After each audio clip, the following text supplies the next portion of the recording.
Guys, இன்றைக்கி எங்கள் முதலாளி என்ன வேலை திரும்ப தந்தாங்க, ஸ்டாக் எடுக்க சொன்னாங்க. ஸ்டாக்கு கணக்கு எல்லாமே எடுத்துட்டேன்.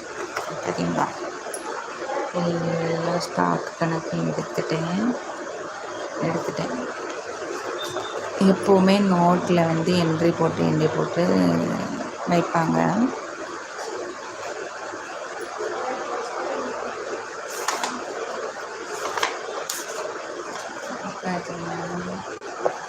நோட்டில் என்ட்ரி போட்டு வைப்பாங்க.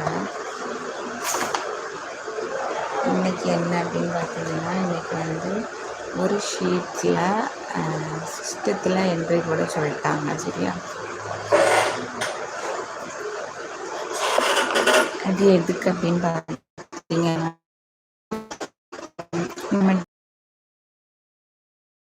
அந்த காப்பி அப்படியே மொபைலில் பண்ணி சென்ட் பண்ணிட்டா போதும் அப்படிங்கிறதுக்காண்டி அவங்க சொல்லியிருக்காங்க.